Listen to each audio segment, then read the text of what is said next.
কথায় আছে বাঙালি সস্তা পেলে বস্তায় ভরে, আর আজকে সেম কাজটা আমি নিজেই করেছি। আসসালামু আলাইকুম এভরিওয়ান, কি খবর সবার? আশা করি সবাই অনেক ভালো আছেন। আলহামদুলিল্লাহ আমরা অনেক ভালো আছি।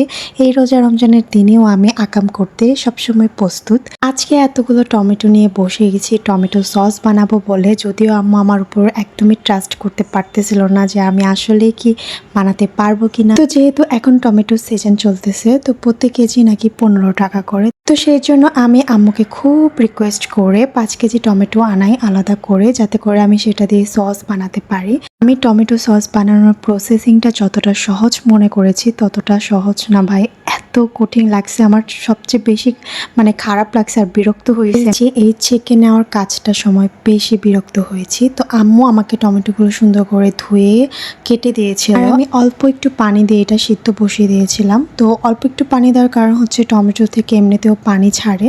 তো এরপর আমি সুন্দর করে সেগুলো ব্লেন্ড করে নিই। এরপর টমেটোর খোসা আর বিচিগুলো যে ভাঙা হয়ে থাকে সেগুলো আবার আমার ছেঁকে নিতে হয়েছে, আর সেইটা করতে গিয়ে আমার এত বিরক্ত লাগছে যে আমি একা পারিনি। আমার আম্মু, তারপর হচ্ছে আমার চাচি, তারপর সবাই এসে আমাকে একটু সাহায্য করছে। যাই হোক, অনেকগুলো ছিল বলে আমি একা পারিনি। তারপর আর কি আমি চুলায় বসিয়ে দিলাম, আর আমি তেমন কোনো মশলা ইউজ করিনি, জাস্ট লবণ, চিনি, তারপর দিয়েছিলাম শুকনো মরিচের গুঁড়ো, আর এর সাথে দিয়েছিলাম ভিনেগার। আর সব কিছু দেওয়ার পর আমার যখন মনে হয়েছে যে টমেটোর যে একটা আলাদা পানি থাকে সেটা শুকিয়ে গেছে, ঠিক তখনই আমি একটু কর্নফ্লাওয়ার মিক্স করেছিলাম। তো এটা ঠান্ডা হওয়ার পর্যন্ত ওয়েট করলাম, আর ঠান্ডা হওয়ার পর দেখি মাশাআল্লাহ এটার থিকনেসটা অনেক সুন্দর হয়েছে।